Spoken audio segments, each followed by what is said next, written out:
Accident ಆಗಿದೆ. ಇದು ಬದುಕೋ ಸ್ಥಿತಿಲೇ ಇರಲಿಲ್ಲ ಹಾವು. ನಾನೀಗ ಬದುಕಿಸಿದೆ ಇದನ್ನು. ಇದು ಯಾರು ಗಾಡಿ ಹಚ್ಕೊಂಡು ಹೋಗಿದ್ದು. ಇಲ್ಲ, ನಾನು 39 ವರ್ಷದ ಮದುವೆ ಬೇಡ ಪ್ರಾಣಿಗಳೇ ಸಾಕಂತ ಕೂತಾವ. ನನ್ನ ಕ್ರೈಮ್ ಸ್ಟೋರಿಯಲ್ಲಿ ಬಂದು ನೋಡಿ ನನ್ನ ಹೆಂಡತಿ ನನ್ನ ಆಸೆ ಮಾಡಿ ಮದುವೆ ಆಗಿದೆ. ಕಾಲೇ ಕಟ್ಟಾಗಿದೆ. ಅಂಥವನ್ನೆಲ್ಲ ನಾವು ರಕ್ಷಣೆ ಮಾಡ್ತಾ ಇತ್ತು. ನಮಸ್ಕಾರ. ನಾವಿವತ್ತು ಸಾಲಿಗ್ರಾಮದಲ್ಲಿರುವಂತಹ ಪೆಟ್ ರೆಸ್ಕ್ಯೂಗೆ ಬಂದಿದ್ದೀವಿ. ಇವ್ರ ಹೆಸರಂತೂ ಎಲ್ಲರೂ ಕೇಳೇ ಇರ್ತೀರ, ಸುಧೀಂದ್ರ ಐತಾಳ್ ಅಂತ. ನಾವು ಶಾಲೆಯಲ್ಲಿ ಇರಬೇಕಾದ್ರೆ, ಕಾಲೇಜಲ್ಲಿ ಇರಬೇಕಾದ್ರೆ ಯಾವತ್ತೂ ಬಂದು ಹೋಗ್ತಿದ್ವಿ.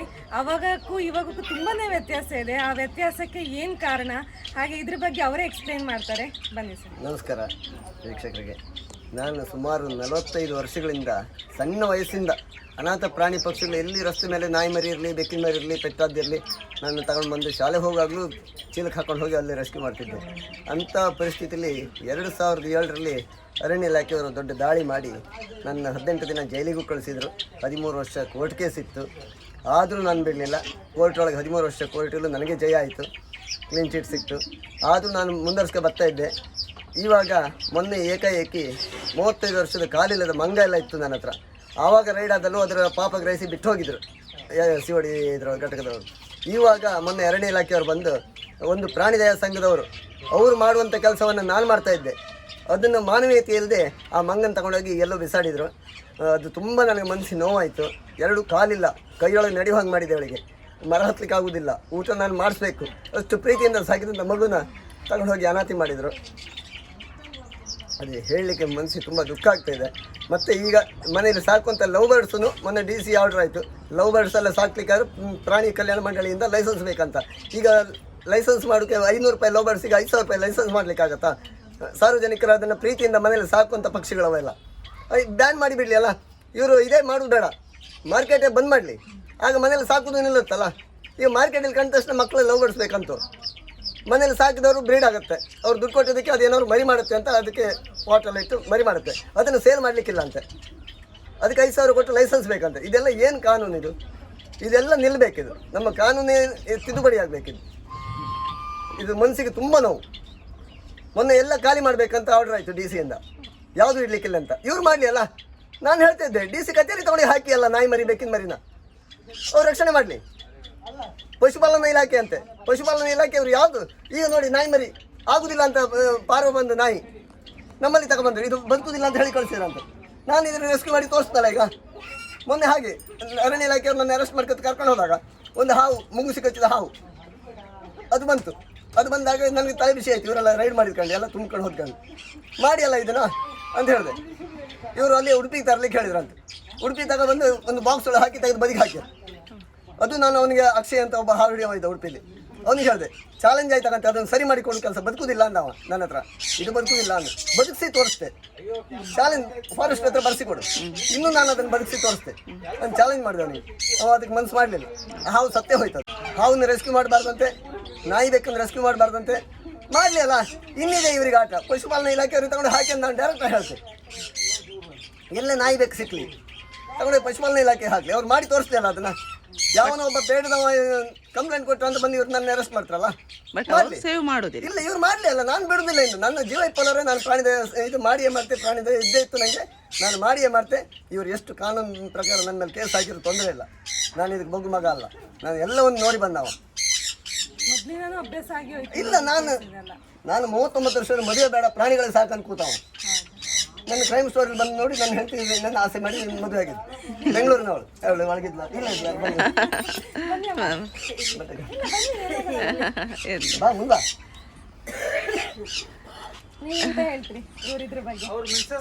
ಹೌದು ಅಲ್ಲ, ಇಂಥವನಿಗೆ ಸಪೋರ್ಟ್ ಆಗಿದ್ದು ನಿಮಗೆ ಹೆಂಗ್ ಅನ್ಸುತ್ತೆ? ಅಂದ್ರೆ ಇಷ್ಟು ಕೇಸ್ ಬೇರೆ ಯಾವ್ದಾದ್ರು ಇಲ್ಲ, ಮತ್ತೆ ಯಾರಾದ್ರೂ ಗೈಡ್ ಮಾಡ್ತಿದ್ರು ಇದನ್ನ. ಬಿಟ್ಟೋಗಿರೋರಲ್ಲ ಬೇರೆ ಇಲ್ಲ, ನಾನು ಚಾಲೆಂಜ್ ನಂಗಿದು ಚಾಲೆಂಜ್ ಅಲ್ಲ. ಅವರು ಅಷ್ಟು ವರ್ಷದಿಂದ ಕಷ್ಟಪಟ್ಟು ಮಾಡ್ಕೊಂಡು ಬಂದಿದ್ದಾರೆ. ಈಗ ಯಾವುದೋ ಪ್ರಾಣಿ ದಯಾ ಸಂಘ ಅಂದ್ಬಿಟ್ಟು ಅಲ್ಲ, ಈ ದೇಶದಲ್ಲಿ ಯಾರು ನ್ಯಾಯಕ್ಕಾಗಿ ಹೋರಾಡ್ತಾರೆ ಅವರಿಗೆ ಅವ್ರಿಗೆ ಬೆಲೆನೇ ಇಲ್ಲ ಇಲ್ಲಿ. ನಿಜ. ರೂಲ್ಸ್ ಇತ್ತ, ರಿಜಿಸ್ಟರ್ ಆಗಿತ್ತ, ಅವ್ರ ಹತ್ರ ಯಾರು ಬಂದಿರ್ಲಿ ನಮ್ಗೆ ಟಾರ್ಚರ್ ಕೊಡ್ತಾರಲ್ಲ. ಅವರೆಲ್ಲ ಡೆಲ್ಲಿಲೋ ಯಾವ್ದೋ ಚೆನ್ನೈಯಲ್ಲೋ ಬೆಂಗಳೂರಲ್ಲೋ ಇರೋದು. ಇಲ್ಲಿ ಲೋಕಲ್ ಪೀಪಲ್ಗೆ ಯಾರು ಬೇಕು ಅವ್ರು ಬಂದು ಸಹಾಯ ಮಾಡ್ತಾರ. ಈಗ ಒಂದು ನಾಯಿ ಮರಿ ರಸ್ತೆಯಲ್ಲಿ ಇರುದು, ಈಗ ಅಲ್ಲಿ ಮಾಡಕ್ಕಾಗುತ್ತಾ? ಡಿಸಿ ಕಚೇರಿಯಲ್ಲಿ ಹೇಳಿದ ಒಂದು ನಾಯಿ ಮರಿ ರಸ್ತೆಯಲ್ಲಿ ಇರುದು ಅಲ್ಲೇ ಹೋಗಿ ಊಟ ಕೊಡ್ಬೇಕಂತ ಮನೆ ತರಬಾರ್ದಂತೆ ಡಿಸಿ ಮೇಡಮ್ ಹೇಳುದು. ಆ ನಾಯಿ ಮರಿ ಕಣ್ಣು ನೋಡಿದ್ ನಾಯಿ ಮರಿನೆಲ್ಲ ಬಿಸಾಡಿ ಹೋಗಿರ್ತಾರೆ ಜನ. ಈಗ ಪ್ರಾಣಿ ದಯಾ ಸಂಘದವರು ನೋಟಿಸ್ ಯಾವ್ದು ಗಾಡಿಯವ್ರು ಹೊಡ್ಕೊಂಡು ಹೌದು ಹೌದು. ಪಬ್ಲಿಕ್ ನೋಟಿಸ್ ಕೊಟ್ಟಿರೋದಕ್ಕೆ ನಾವು ಇದನ್ನ ಮಾಡಿರೋದು ಅಂತ ಹೇಳ್ತಾರೆ. ಪಬ್ಲಿಕ್ ಯಾರು ನನ್ನ ಬಗ್ಗೆ ನೋಟಿಸ್ ಕೊಡುದಿಲ್ಲ, ಪಬ್ಲಿಕ್ ಫುಲ್ ಸಪೋರ್ಟ್ ಇದೆ. ಇವ್ರು ಪಬ್ಲಿಕ್ ಅಂತ ನೋಟಿಸ್ ಹಾಕೋರೆ ಪೇಪರ್ ಅಲ್ಲಿ, ಅದೇ ತಪ್ಪಲ್ವಾ? ಅವ್ರು ಯಾರು ಕಂಪ್ಲೇಂಟ್ ಮಾಡೋರು ಅವ್ರ ಹೆಸರು ಹಾಕೋದ್ ಬಿಟ್ಬಿಟ್ಟು ಇನ್ಯಾರ ಹೆಸರು ಹಾಕಿದ್ದಾರೆ? ಇದೆಲ್ಲ ತುಂಬಾ ಅನ್ಯಾಯ ನಡೀತಾ ತುಂಬಾ ಅನ್ಯಾಯ. ಅದು ಹಾಗೆ, ಅದು ಸಣ್ಣ ಗುಳ್ಳೆಗೂ ಆಪರೇಷನ್. ಸಣ್ಣ ಮಗು ಇದು ರಟ್ಟಾಡಿಯಿಂದ ಒಂದು ಪಾರ್ಟಿ ತಂದ್ಕೊಟ್ಟು ನಂಗೆ ಸರಿ ಮಾಡಿ ಅಂತ. ಗುಣಾತ ಬಂತು, ಇಲ್ಲಿ ಉದ್ದಕ್ಕೂ ಕೊಯ್ದಿರು ನೋಡಿ, ಇಷ್ಟು ದಪ್ಪ ಬೀಗಿದೆ ಆಪರೇಷನ್ ಮಾಡಿದ್ದು. ಇದನ್ನ ಯಾರು ಮಾಡ್ತಾರೆ? ಅದೇ ಹೇಳಿದ್ದು, ಇವರಿಗೆ ದುಡ್ಡು ಕೊಟ್ಟು ಪ್ರಾಣಿಗಳನ್ನು ಸಾಯಿಸುವಂಥದ್ದು. ಅದೇ ನಾವು ಹಾಗಲ್ಲ, ನಾವು ಯಾರ ಹತ್ರ ದುಡ್ಡು ಕೇಳ್ತಿಲ್ಲ. ಇವ್ರ ಹತ್ರ ಕೇಳಿ ದುಡ್ಡು ತಗೊಂಡಿದ್ದ ಕೇಳಿ, ಇವ್ರಿಗೆ ತಗೊಂಡು ಬಂದ್ರೆ ನಾಯಿನ ನಾನು ನಿನ್ನೆ 1-1.5 ಸಾವಿರ ಖರ್ಚು ಮಾಡಿ ಬದುಕುದಿಲ್ಲ ಅಂತ ಹೇಳಿ ಮತ್ತೀಗ ಇಲ್ಲಿ ತಂದ್ಬಿಟ್ಟಿದ್ದು, ಈಗ ರೆಡಿ ಮಾಡಿ ಕೊಡಿ ಎಲ್ಲ ಮಾಡ್ತಾರೆ ಅಂತ ಅರ್ಥ ಆಗ್ತಾ ಇಲ್ಲ. ಅಲ್ಲ, ಪಬ್ಲಿಕ್ ಅವ್ರ ಸಪೋರ್ಟ್ ಒಳ್ಳೆ ಇದೆ ಅಲ್ಲ ಇವರಿಗೆ. ಪಬ್ಲಿಕ್ ಯಾರು ಎಲ್ಲ ಫುಲ್ ಸಪೋರ್ಟ್ ಮಾಡ್ತಾರೆ. ಪಬ್ಲಿಕ್ ಯಾರು ಹೇಳ್ತಾರೆ ನನ್ನ ವಿರುದ್ಧ ಯಾರು ಮಾತಾಡುವುದಿಲ್ಲ. ಒಂದು ಹಾವಿಗೆ ಪೆಟ್ಟಾಗಲಿ, ಒಂದು ನಾಯಿ ಪೆಟ್ಟಾಗಲಿ, ಪಬ್ಲಿಕ್ ಇದ್ರೆ ಕಂಪ್ಲೇಂಟ್ ಮಾಡುದಲ್ಲ, ಪಬ್ಲಿಕ್ ಬಂದಿಲ್ಲ ಗಲಾಟೆ ಮಾಡ್ತಿದ್ರು. ಅಲ್ಲ, ಕಾನೂನು ಪ್ರಕಾರವಾದ ಇಲ್ಲ. ಬನ್ನಿ ಮೇಡಮ್, ಆ ಕಡೆ ಪೆಟ್ಟಾಗಿದೆ. ಇದು ಪ್ರೀತಿಗೋಸ್ಕರ ಸಾಕುವಂಥದ್ದು ಹೆಡ್ ಜಾಕ್ ಅಂತ. ಮುಟ್ಬೋದಾ? ಮುಟ್ಲಾಕಿ ತೊಂದರೆ.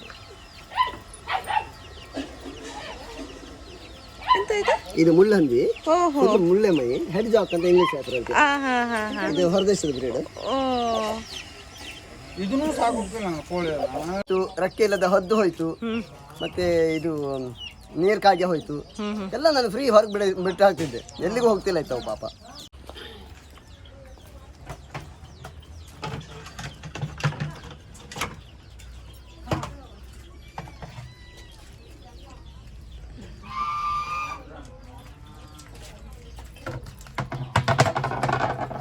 ಇದು ನೋಡಿ, ಇದು ಆಕ್ಸಿಡೆಂಟ್ ಆದಂತ ಹಾವು,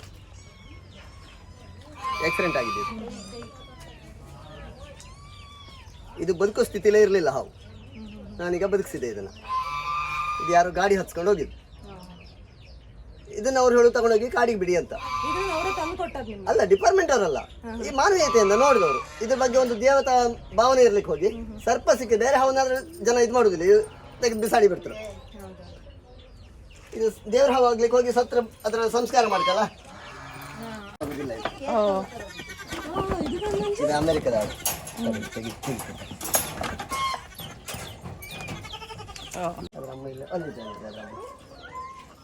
ಗೂಸ್ ಅಂತ ಹೇಳ್ತಾರೆ. ಇದು ವರ್ಷದಲ್ಲಿ ಒಂದೇ ಸಲ ಮರಿ ಹಾಕುವಂಥದ್ದು. ಇದು 2 ಮರಿ ಹಾಕಿದೆ, ಮತ್ತೆ 1 ಮರಿ ಹಾಕಿದೆ. ಅದು ಅದರದ್ದು ಮರಿ, ಇದು ಇದ್ರದ್ದು ಮರಿ. ಇದು ಗೊಂಡೆ ಜಾಸ್ತಿ ಮರಿ ಮಕ್ಕಳನ್ನ ರಕ್ಷಣೆ ಮಾಡುದು, ಹೆಣ್ಣು ರಕ್ಷಣೆ ಮಾಡುದಿಲ್ಲ, ಎಮು ತರ. ಮೊಟ್ಟೆ ಮರಿ ಮಾಡುದು ಗಂಡು ಕಾವು ಕೊಟ್ಟು, ಮಕ್ಕಳನ್ನ ಸಾಕುದು ಗಂಡು, ಮೊಟ್ಟೆ ಇಡುದು ಮಾತ್ರ ಹೆಣ್ಣಿನ ಕೆಲಸ. ಮನುಷ್ಯನಿಗೆ ಅದು ತೋರಿಸಿ ಕೊಡುತ್ತೆ ಅಪ್ಪನಿಗೆ ಎಷ್ಟು ಜವಾಬ್ದಾರಿ ಇರುತ್ತೆ ಅಂತ. ಆ ಪ್ರಾಣಿಗಳಾರು ತೋರಿಸಿ ಕೊಡ್ತಾರೆ. ದೊಡ್ಡದಾಗುದಿಲ್ಲ, ಇಷ್ಟೇ ದೊಡ್ಡದಾಗುದು ಮಲೆನಾಡು ಗಿಡ್ಡ ಅಂತ. ಹಿಂದೆ ಇದ್ದ ತಳಿ ಇದು, ಈಗ ಬೆಳೀತಾ ಬೆಳೀತಾ ಹೋಗಿ ದೊಡ್ಡ ತಳಿ ಆಯ್ತು. ಈ ತಳಿನ ಸಂರಕ್ಷಣೆ ಮಾಡೋರು ಬಾರಿ ಕಮ್ಮಿ ಆಯ್ತು ಈಗ ಜನ. ಇದು ಹಾಲು ಹೆಚ್ಚು ಕೊಡುದಿಲ್ಲ, ಇದರಿಂದ ಉತ್ಪತ್ತಿ ಕಮ್ಮಿ ಅಂತ. ಇವು ಹಾಲು ಹೆಚ್ಚು ಕೊಡುದಿಲ್ಲ, 1-1.5 ಲೀಟರ್ ಹಾಲು ಕೊಡುದು ಅಷ್ಟೇ ಕರು ಹಾಕಿದ್ರೆ. ನೋಡ್ಲಿಕ್ಕೆ ಚಂದ, ಎಷ್ಟು ಚಿಕ್ಕ ಜಾಗದಲ್ಲೂ ಜಾನುವಾರು ಸಾಕಬಹುದು. ಇದರಿಂದ ಇನ್ನು ಪುಂಗನೂರು ತಳಿ ಮಾಡ್ಬೋದು ನಾವು. ಪುಂಗನೂರು ಅಂದ್ರೆ 2 ಫೀಟ್ ಇಂದ ಅದು. ಈಗ 2 ಲಕ್ಷ 3 ಲಕ್ಷ ಅಂತಲ್ಲ. ಇನ್ನು ಕೆಲವು ದಿನ ಅದು ಕೈದಾಗತ್ತೆ, ಎಲ್ಲರೂ ಮಾಡಿದ ತಕ್ಷಣ ಅದು ಕೈದಾಗತ್ತೆ. ಈಗೇನೋ ಜನರಿಗೆ ಒಂಥರ ಆಸೆ ಅದು. ಇಷ್ಟು ಬೆಂಗಾಲ್ ಕ್ಯಾಟ್ ಅಂತ, ಇದು ಸಾಕುವಂತ ಬೆಕ್ಕುಗಳು. ಇದೆಲ್ಲ ಕಾಸ್ಟ್ಲಿ, 1.5 ಲಕ್ಷ ಕೊಟ್ಟು ನಾನು ತಂದದ್ದು ಜೋಡಿನ. ಮತ್ತೆಲ್ಲ ಜೋಡಿ 1.5 ಲಕ್ಷ ಕೊಟ್ಟು ತಂದದ್ದು. 8 ವರ್ಷದ ಕೆಳಗೆ ತಂದದ್ದು ನಾನು. ನಮ್ಮಲ್ಲಿ ಈಗ ಇಷ್ಟು ಬೇಕಾಯ್ತು. ಇದನ್ನ ಮತ್ತೆ ತಂದು ನೀವು ಇದೇ ಇದು ಮಾಡಿರೋದು? ಹಾಂ, ಬ್ರೀಡ್ ಆಗ್ತಾ ಇದೆ, ಬ್ರೀಡ್ ಆಗ್ತಾ ಇದೆ. ಇದು ಮಾಂಸಾಹಾರಿ ಜಾಸ್ತಿ, ಸಸ್ಯಾಹಾರಿಕ್ಕಿಂತ ಮಾಂಸಾಹಾರಿ ಯೂಸ್ ಮಾಡೋದು. ಮಾಂಸ ತಿನ್ನೋದು ಜಾಸ್ತಿ. ಅದಕ್ಕೆಲ್ಲ ಕೋಳಿ ಮಾಂಸ ತರಿಸಿ ಹಾಕ್ತೇವೆ. ಇಲ್ಲ, ಮೀನೆಲ್ಲ ತಿನ್ನತ್ತೆ. ಇಲ್ಲ ನೋಡಿ, ಅದು ಮರಿ ಹಾಕಿದ್ದೇವೆ. ಬಾತುಕೋಳಿ ಇದಕ್ಕೂ ಅದಕ್ಕೂ ವ್ಯತ್ಯಾಸ ನೋಡಿ. ಹಾಂ, ಇದು ಮೊಟ್ಟೆಗೋಸ್ಕರ ನನಗೆ ಹಾವು ಎಲ್ಲ ಪೆಟ್ಟಾಗಿ ಬರ್ತಾ ಇರುತ್ತಲ್ಲ, ಆ ಮೊಟ್ಟೆ ನನಗೆ ಯೂಸ್ ಆಗುತ್ತೆ. ಇದು ಡೈಲಿ ಮೊಟ್ಟೆ ಇಡುವಂಥದ್ದು. ಇದು ಮರಿ ಮಾಡುವುದಿಲ್ಲ ಇಂಡಿಯನ್ ಬಾತುಕೋಳಿ. ಇದಕ್ಕೆ ಆಸ್ಟ್ರೇಲಿಯನ್ ಬಾತುಕೋಳಿ, ಇದು ಹಾರುವ ಬಾತುಕೋಳಿ. ಇದು ಮೊಟ್ಟೆ ಇಟ್ಟು ಕಾವು ಕೊಟ್ಟು ಮರಿ ಮಾಡುತ್ತೆ. ಅದು ಮರಿ ಮಾಡೋದಿಲ್ಲ, ಮೊಟ್ಟೆ ಇಡುವ ಕೆಲಸ ಮಾತ್ರ. 360 ದಿನ ಮೊಟ್ಟೆ ಇಡ್ತಾನೆ ಇರುತ್ತೆ. ಅಂದರೆ ಮೊಟ್ಟೆ ನಮಗೆ ನಾಯಿಗಳಿಗೆ ಮತ್ತು ಹಾವುಗಳಿಗೆಲ್ಲ ಯೂಸ್ ಆಗುತ್ತೆ. ಸಾಧಾರಣ ಎಷ್ಟು ಕೋಳಿ ಇರ್ಬೋದು? ಇದರೊಂದು 60 ಇದೆ. 60 ಕೋಳಿ. ಈ ತಾಯಿ ಸತ್ತ ನಾಯಿ ಮರಿಗಳು ಬರುತ್ತಲ್ಲ, ಆಡಿನ ಹಾಲು ಭಾರಿ ಒಳ್ಳೆಯದು. ನಿಮ್ಮ ದನಿನ ಹಾಲಕ್ಕಿಂತ ಆಡಿನ ಹಾಲು ಭಾರಿ ಒಳ್ಳೆಯದು. ನಾನೇ ಪ್ರೊಡಕ್ಷನ್ ಮಾಡಿ ಅವಕ್ಕೆ ನಾಯಿ ಮರಿಗಳಿಗೆಲ್ಲ ಹಾಲು ಕೊಡ್ತೀನಿ. ನಿಮ್ಮ ದನದ ಹಾಲು ಕುಡಿಸೋದಕ್ಕಿಂತ ಇದ್ರ ಹಾಲು ಭಾರಿ ಒಳ್ಳೆಯದು ನಾಯಿ ಮರಿಗಳಿಗೆ.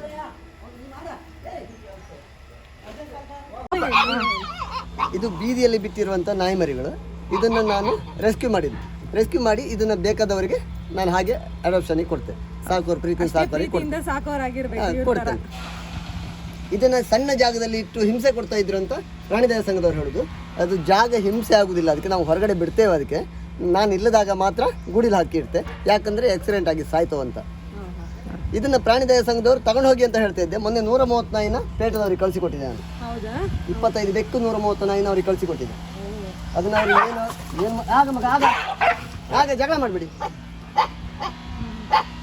ನೋಡಿ. ಇದೆಲ್ಲ ಆಕ್ಸಿಡೆಂಟ್ ಆದ್ದು, ಕೈಕಾಲು ಇಲ್ದಿದ್ದ ನಾಯಿಗಳು ಎಲ್ಲ ನೋಡಿ, ಕಾಯಿಲೆ ಬಂದು ಕೊಳಿತಾ ಇರುವಂಥ ನಾಯಿಗಳು ಎಲ್ಲ ನಮ್ಮಲ್ಲಿಗೆ ರೆಸ್ಕ್ಯೂ ಮಾಡಿರುವಂಥದ್ದು. ಇದೆಲ್ಲ ಡಾಕ್ಟ್ರ್ ಆಗುದಿಲ್ಲ, ಬೆನ್ಮೂಳೆ ಮುರಿದು ಹೋಗಿದೆ ಅಂತ ಹೇಳಿದ ನಾಯಿನ ಇವತ್ತು ಅದ್ರ ಕೆಲಸ ಅದು ಮಾಡೋ ಹಾಗೆ ಮಾಡಿದ್ದಾರೆ. ಇದು ಹಿಂಸೆ ಆಗುದಿಲ್ಲ, ಅದಕ್ಕೆ ಯಾವುದೇ ಐಟಮ್ ಕಮ್ಮಿ ಆಗುದಿಲ್ಲ. ಊಟ ಆದ ತಕ್ಷಣ ಹೊರಗಡೆ ಬಿಡ್ತೇನೆ ಆಟ ಆಡಲಿಕ್ಕೆ. ನಂದು 1 ಎಕರೆ ಜಾಗ ಇದೆ. ಇದು ಟೋಟಲ್ 1 ಎಕರೆ ಜಾಗ ಇದೆ. 1 ಎಕರೆ ಜಾಗನೂ ನಮ್ದು ಪ್ರಾಣಿಗಳಿಗೆ ನೋಡಿ ಬನ್ನಿ ಹೋಗಿ. ಪ್ರಾಣಿಗಳಿಗೋಸ್ಕರ ಎಲ್ಲ ಮರ ಕಡಿತಿದ್ರು. ನಾನು ಅವಕ್ಕೆ ತಂಪಾದ ವಾತಾವರಣ ಬೇಕು. ಹಣ ಬರುವಾಗ ತರಲಿಲ್ಲ, ಹೋಗುವಾಗ ತಗೊಂಡು ಹೋಗುದಿಲ್ಲ. ಇದ್ದಾಗ ಖುಷಿಯಿಂದ ಇರ್ಬೇಕು ಅಷ್ಟೇ. ಸಣ್ಣ ಮರಿಗಳನ್ನೆಲ್ಲ ಬಿಸಾಡಿ ಹೋಗಿರುವಂಥ ಮರಿಗಳು, ಹೆಚ್ಚಾಗಿರುವಂಥ ಬೆಕ್ಕುಗಳು ಅಂಥವನ್ನೆಲ್ಲ ರೆಸ್ಕ್ಯೂ ಮಾಡಿ ನಾವು ರಕ್ಷಣೆ ಮಾಡ್ತೇವೆ. ಇಲ್ಲಪ್ಪ, ಹೊರಗಿನವರು ನನ್ನ ತೆಗಿಬೇಕಂತ ಉದ್ದೇಶ ಅಷ್ಟೇ. ಇಲ್ಲಿ ಮಾಡಬಾರ್ದಂತ. ನಮ್ಮ ಸ್ವಂತ ಜಾಗ ಯಾರ್ದಲ್ಲ, ನನ್ನ ಸ್ವಂತ ಜಾಗದಲ್ಲಿ ನನ್ನ ಸಣ್ಣ ವಯಸ್ಸಿಂದ ಮಾಡ್ಕೊ ಬಂದದ್ದು. ಇಲ್ಲಿ ಮಾಡಬಾರ್ದು ಅಂಬುದು ಉದ್ದೇಶ ಅಷ್ಟೇ, ಒಂದೇ ಉದ್ದೇಶ.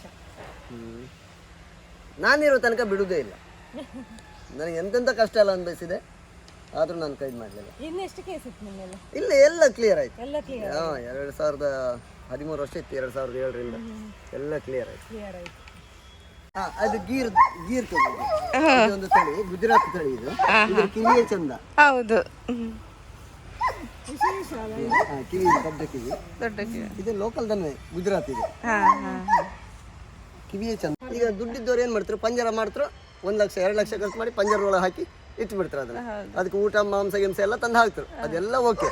ಅದನ್ನ ಪ್ರೀತಿ ಇಲ್ಲ, ಅದಕ್ಕೆ ಪ್ರೀತಿ ಇಲ್ಲದಾಗ ಅದು ಕ್ರೂರಿಯಾಗಿ ಬೆಳೆಯುತ್ತೆ. ಈಗ ರಸ್ತೆ ಬದಿಯಲ್ಲಿ ಮನುಷ್ಯನ ಹಿಡಿತಂತ್ರಲ್ಲ, ಈ ನಾವೇ ಮಾಡುವಂಥದ್ದು. ಅದು ಗೂಡೊಳಗೆ ಇಟ್ಟು ಕ್ರೂರಿಯಾಗಿ ಬೆಳೆಸಿ ಕಚ್ಚಿದ ತಕ್ಷಣ ಅದನ್ನು ಯಾರಿಗೆ ಕೊಡುದು, ಯಾರು ತಗೊಂಡಿದ್ದ ತಕ್ಷಣ ಬೀದಿ ಮೇಲೆ ಅದು ಕಚ್ಚುವ ಗುಣ ಇರುತ್ತೆ, ಅದಕ್ಕೆ ಸಿಕ್ತಿಲ್ಲಿರುತ್ತೆ. ಮನೆ ಒಂದು ಬದಿಯಲ್ಲಿ ಇರುವುದಿಲ್ಲ. ಇದಕ್ಕೆ ಈಚೆ ಊಟ ಸರಿ ಸಿಗ್ತಾ ಇಲ್ಲ. ಪ್ರೀತಿಯಿಂದ ಊಟ ಕೊಟ್ಟಿರ್ತಾರೆ, ಅದು ಇಲ್ಲ, ಪ್ರೀತಿಯೂ ಇಲ್ಲ. ಅದು ಆಗ ಜನರನ್ನ ಅಟ್ಯಾಕ್ ಮಾಡುತ್ತೆ. ಅದನ್ನ ನೋಡಿ ಮತ್ತೆ ಉಳಿದ ನಾಯಿಗಳೆಲ್ಲ ಬಂದು ಕಚ್ತು. ನಾಯಿ ಜೋರ ಅಂತ. ಮತ್ತೆ ಬೀದಿ ಬದಿಯಲ್ಲಿ ಕೋಳಿ ಮಾಂಸ ಅದು ಇದೊಂದು ವೇಸ್ಟೇಜ್ ತಗೊಂಡೆ ಹಾಕುದು. ಆ ಮಾಂಸ ತಿಂದ ನಾಯಿಗಳು ಸ್ವಲ್ಪ ಕ್ರೂರತ್ವ ಜಾಸ್ತಿ. ನಾಯಿಗೆ ಇದು ನಮ್ದು ಹಾಲನ್ನ, ಮೊಸರನ್ನ. ಇದು ಎಮ್ಮೆ. ಇದು ವಿಶೇಷ ತಳಿ. ಇದು ಸುರುಟಿ ಎಮ್ಮೆ ಅಂತ. ಇದರ ಕೋಡೆ ಚಂದ ನೋಡಿ, ಸುರುಟಿಕೊಂಡೇ ಬರೋದು. ಹೌದು, ಸುರುಟಿ ಎಮ್ಮೆ ಅಂತ ಇದಕ್ಕೆ. ಸುರುಟಿ ಕೋಡ್ ಸುರುಟಿ ಕೋಡೆ ಅದು ಹಾಗೆ ಸುರುಟ್ಕೊಂಡೇ ಬರೋದು. ಎಷ್ಟು ಅದಕ್ಕೆ? ಇದು 80,000 ಕೊಟ್ಟು ನಾನು ತಗೊಂಡದ್ದು. ಅದರ ಕರು ನೋಡಿ. ಇದು 12 ಲೀಟರ್ ಹಾಲಿನ ಎಮ್ಮೆ. ನಾನು ಹಾಲು ಕರೆಯುವುದಿಲ್ಲ, ಮಗುವೆ ಬೆಳೀಲಿ ಅಂತ ಅಷ್ಟು ಅವಳೇ ಕುಡ್ಕೊಂಡು ಬೆಳೀತಾ ಇದ್ವು. ನನ್ನ ಮಗನೇ ಹಾಗೆ ಕರು ಹಾಕಿದ ದನದ ಹಾಲು ಕರೀಲಿಕ್ಕಿಲ್ಲ, ಅದು ಹಾಲು ಅದೇ ಕುಡಿದು ಬೆಳಿಬೇಕಂತ. ನಮ್ಮ ಅಮ್ಮ ಹೋಗಿ ಈಗ 6 ವರ್ಷ ಆಯ್ತು. ಅಮ್ಮನ ಕಾಲದಲ್ಲಿ ನಾವು ಹಾಲು ಮಾರ್ಕೊಂಡೆ ಜೀವನ ಮಾಡ್ತಿತ್ತು. ಈಗ ದನ ಕರೀಲಿಕ್ಕಿಲ್ಲ ನನ್ನ ಮಗ. ನೀನು ಡೈರಿಯಲ್ಲಿ ಹಾಲು ಸಿಕ್ಕತ್ತೆ ತಗೊಂಡ್ ಬಾ. ಯಾವ್ದು ಕರು ಹಾಕಿದ್ರು ಕರು ಸತ್ತೋದ್ರೆ ಮಾತ್ರ ಕೆತ್ತಲು ಬಾವ್ ಆಗತ್ತೆ ಅಂತ ಹಾಲು ಕರಿ ಅಂತ. ಇಲ್ದಿದ್ರೆ ಅದು ಬೇರೆ ಕರು ಕುಡಿದ್ರೆ ಅದು ಕುಡ್ಕೊಂಡ್ಲಿ ಅಪ್ಪ ಅಂತ. ಅಯ್ಯೋ ಅವ ನನಗಿಂತ ದೊಡ್ಡ ಹುಚ್ಚ, ನಾನೇ ಹುಚ್ಚ ಅಂದ್ರೆ ಅವ ನನ್ನಿಂದ ಹುಚ್ಚ. ನಾನು ಹಾವು ಹಿಡಿಯೋದನ್ನ ನೋಡಿ ಹಾವುಗಳನ್ನು 93 ಹಾವುಗಳು ಈ ಸಲ ನೆರೆ ಬಂದಾಗ ಮನೆಗೆ ಬಂದ ಹಾವು 93 ಹೆಬ್ಬಾವನ್ನ ಅವನೇ ರಕ್ಷಣೆ ಮಾಡಿದ. ನಾನು ಬೇರೆ ಕಡೆ ಹಾವು ಹಿಡಿಕ್ ಹೋದಲ್ಲಿ ಇವನಿಗೆ ಫೋನ್ ಬಂದಾಗ ಇವನೇ ಹೋಗಿ ಹೆಬ್ಬಾವನ್ನ ರಕ್ಷಣೆ ಮಾಡ್ತಾನೆ. ಒಬ್ಬನೇ ಹೋಗ್ತಾ ರಿಕ್ಷಾ ಬರ್ಲಿಕ್ಕೆ ಹೇಳಿ ಇಡೀ ಫ್ಯಾಮಿಲಿಯೇ ಸಪೋರ್ಟ್ ಅಂತ ಆಯ್ತು. ಅಮ್ಮ ಹಿಡಿದು ಮಗ ಹಿಡಿದು. ಮಗ ಏನಾಗ್ಬೇಕಂತ? ಮಗ ಗೋದಾಟ್ರ್ ಆಗ್ಬೇಕಂತ. ಗೋದಾಟ್ರು ಸರಿಯಾಗಿ ಮೆಡಿಸಿನ್ ಮಾಡ್ತಾ ಇಲ್ಲ, ನಾಯಿಗಳನ್ನ ಕೊಲ್ಲಿ ಅಂತ ಹೇಳೋರೆ ಜಾಸ್ತಿ ಆಯ್ತು, ಕರೆದಾಗ ಬರುವುದಿಲ್ಲ. ಅದೆಲ್ಲ ಒಂದು ತಲೆಯೊಳಗೆ ಸಣ್ಣಕ್ಕಿದ್ದಲ್ಲಿಂದ ಇತ್ತು. ನನ್ನ ಗೋದಾಟ್ರು ಮಾಡಪ್ಪ ಅಂತ ಅದೇನೇ ಹೇಳುದು ಅವ. ಈಗ ಕಾಲೇ ಕಟ್ಟಾಗಿದೆ ಅಂತ ಒಂದೆಲ್ಲ ನಾವು ರಕ್ಷಣೆ ಮಾಡ್ತಾ ಇತ್ತು. ಕಾಲಿಲ್ಲ, ಅದಕ್ಕೆ ಆಕ್ಸಿಡೆಂಟ್ ಆಗಿತ್ತು, ಬೀಡಾಡಿದನ ಕಾಲು ಹೋಗಿದೆ.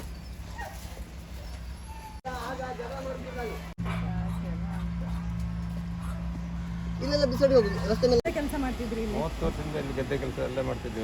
ಇವ್ರು ನಮ್ದೇ ಕೆಲಸ ಇವ್ರ ಜೊತೆ ಎಂತ ಅನ್ಸುತ್ತೆ ನಿಮ್ಗೆ ಇವ್ರ ಜೊತೆ ಇದ್ದು? ಒಳ್ಳೆ ಪುಣ್ಯ ಅಂತದ್ ನಮ್ಗೆ. ಅವರು ಯಾರು ಉಪವಾಸ ಬಂದ್ರು 10 ರೂಪಾಯಿ ಕೊಟ್ಟು ಕಳಿಸ್ತಾರೆ. ಇಷ್ಟು ಕಷ್ಟದಲ್ಲೂ ಇವಾಗಲೂ ಅಂತ ಇವತ್ತೇ ಜನ ಕಮ್ಮಿ, 12 ಜನ ಮಳೆಗಾಲಲ್ಲಿ ಕೆಲಸ ಇದ್ದಾರೆ. ಬಡ್ಡಿ ಮೇಲೆ ತಗೊಳ್ಳೋದು ಕೊಡುವುದು. ಪ್ರಾಣಿಗಳಿಗೂ ಮನುಷ್ಯರಿಗೂ ಎಲ್ಲರಿಗೂ. ನನಗೆ ಹಣವಂತ ಅಲ್ಲ, ನಾನು ಬಡ್ಡಿ ಮೇಲೆ ಸಾಲ ತೆಗೆಯೋದು, ಬ್ಯಾಂಕಿನ ಸಾಲ ತೆಗೆಯೋದು, ಬಡ್ಡಿಯವರಿಗೆ ಬ್ಯಾಂಕಿನ ಸಾಲ ತೆಗೆದು ಬಡ್ಡಿಯವರಿಗೆ ಕೊಡೋದು, ಬಡ್ಡಿನ ತೆಗೆದು ಬ್ಯಾಂಕಿನವ್ರಿಗೆ ಕೊಟ್ಟೋದು, ಆಚೆ ಈಚೆ ಮಾಡೋದು, ಪ್ರಾಣಿಗಳನ್ನು ರಕ್ಷಣೆ ಮಾಡ್ತಾ ಇರೋದು ಅದರಲ್ಲಿ. ಇದನ್ನು ಎಲ್ಲ ಯಾರು ಬಂದ್ರು ನಾನು ಇಲ್ಲ ಅಂತ ಕಳಿಸೋದಿಲ್ಲ, ಇದ್ದದನ್ನು ತೆಗೆದು ಕೊಟ್ಟು ಕಳಿಸ್ತೀನಿ. ಅಲ್ಲ ಗುಣ್ಣಿ ನಮ್ಮ ಹೋಗ್ತಾ ಬರ್ತಾ ಹೋಗಿ ಬರ್ತದೆ ಬೆಳಿಗ್ಗೆ ಸಾಯಂಕಾಲ 12 ಜನ ಕಳಿಸ್ತೀವಿ. ಕೆಲವರು ರಜೆ ಮಾಡಿ. ರಾಮದೇವರು ಅದು ಗೋಪಾಲಕೃಷ್ಣನಿಗೆ ಜಾನುವಾರು ಬೇಕಲ್ಲ, ಏನೇ ಕಮ್ಮಿ ಮಾಡಲಿ ನಾವು 10 ಗಂಟೆ ಖಾಲಿ ಮಾಡಿತ್ತು ಅಷ್ಟೇ ತುಂಬುತ್ತೆ. ನಾವು ಇಲ್ಲಿ ಯಾಕೆ ಗೊತ್ತಾ, ದೇವಸ್ಥಾನದ ಇದ್ದವ್ರು ಚಾಕ್ರಿಯವರು, ದೇವರಿಗೆ ಹಾಲು ಬೇಕು. ಇವಾಗ ಗೋಶಾಲೆಗೆ ಹೋಯ್ಲಿ ಅಂದರೆ ನಾವು ಎಣ್ಣೆ ಅಂತ ಅರ್ಥ. ಬೇಸಾಯಕ್ಕೆ ಅಂತದ್ದು ಓರಿ ಕೋಣ ಹೂಡಲಿಕ್ಕೆ, ಎತ್ತು ಸಾಕಿದೆ ಯಾಕೆ ಎತ್ತು ಸಾಕಿದ್ರೆ ದನ ಬಿಡಲಿಕ್ಕೆ, ಇಂಜೆಕ್ಷನ್ ಕೊಟ್ಟರೆ ಗಬ್ಬ ನಿಲ್ಲೋದಿಲ್ಲ. ಹಾಂ, ನಾವು ಅದಕ್ಕಾಗೆ ಸಾಕು. ನಾವೇನು ಕಡಿ ಕೊಡುವುದಿಲ್ಲ, ಪ್ರಾಣಿ ಹಿಂಸೆ ಮಾಡೋದಿಲ್ಲ. ನಾವು ಇಲ್ಲಿ ಕಂಡ್ರಿ ಅಲ್ಲ ನೀವು ಕೆಲಸ ಮಾಡಿದ್ದು. ನಾನು ದೇವ್ರ ಪೂಜೆ ಬಂದು ಇಲ್ಲಿ ಕೆಲಸ ಶುರು ಮಾಡಿದ್ದೆ. ಈಗ ಬಂದು ಇದು ಹುಲ್ಲು, ಅದು ಹುಲ್ಲು, 60,000 ರೂಪಾಯಿ ಹುಲ್ಲು ಕುತ್ರೆ. ಅದು ಹುಲ್ಲು, ಅದು ಹುಲ್ಲು. ನಮ್ಗೆ ಯಾರು ಸಹಾಯ ಮಾಡೋರಿಲ್ಲ, ಯಾರು ಮಾಡೋದಿಲ್ಲ. ಲೋನ್ ಮಾಡಿ ಒಂದು 10-15 ಲಕ್ಷ ರೂಪಾಯಿ ಅವನ ಸಾಲ ಉಂಟು, ನಂಗೊಂದು 10 ಲಕ್ಷ ರೂಪಾಯಿ ನನ್ನ ಸಾಲ ಉಂಟು ಬ್ಯಾಂಕಲ್ಲಿ. ನಾನು ಅಣ್ಣ, ನನಗೆ ಜಾನುವಾರು ಹುಚ್ಚು, ಗಂಟಿ ಬೇಕು ದೇವರಿಗೆ ಕೊಡ್ತಲ್ಲ. ನಾವು ಮಾರಿದ್ದಲ್ಲ, ಮನೆಯಲ್ಲೇ ಹುಟ್ಟೆವು, ಯಾರು ತಂದು ಕೊಟ್ಟರೆ ಸಾಕ್ತೇವೆ ಅಷ್ಟೇ. ಹಾಗಾದ್ರೆ ಅಣ್ಣನೂ ಸಪೋರ್ಟೆ. ಹೌದು, ನಾವೆಲ್ಲ ಸಪೋರ್ಟೆ. ನಾನಿಲ್ಲಿ ಬಂದು ಇವ್ರು ಎಲ್ಲಾ ಪ್ರಾಣಿನೂ ಬಹಳ ಚಂದ ಮಾಡಿ ಎಕ್ಸ್ಪ್ಲೈನ್ ಮಾಡಿದ್ರು. ಪ್ರಾಣಿನ ಎಕ್ಸ್ಪ್ಲೈನ್ ಮಾಡೋದು ಅಂತ ಹೇಳೋದ್ಕಿಂತ ಜಾಸ್ತಿ ಒಂದು ತಾಯಿ ಒಂದು ಮಗುನ ಯಾವ ತರ ಎಕ್ಸ್ಪ್ಲೈನ್ ಮಾಡ್ತಾರಲ್ಲ ಅಷ್ಟು ಚಂದ. ನೀವು ಇಷ್ಟು ಚಿಕ್ಕ ಪ್ರಾಣಿಗೆ ಯಾವುದೇ ಒಂದು ವಿಷಯ ಕೇಳಿದ್ರು ಎಲ್ಲನೂ ಗೊತ್ತು ಅವ್ರಿಗೆ. ಅದು ಏನ್ ತಿನ್ನುತ್ತೆ, ಅದು ಯಾವಾಗ ತಂದು ಸೇರಿಸಿದ್ರು, ಅದಕ್ಕೆ ಏನ್ ಪೆಟ್ಟಾಗಿದೆ, ಇಷ್ಟು ನಮ್ಮ ಸ್ವಂತ ಮಕ್ಕಳ ಬಗ್ಗೆ ನಮ್ಗೆ ಒಂದೊಂದ್ಸಾರಿ ಗೊತ್ತಿರೋದಿಲ್ಲ.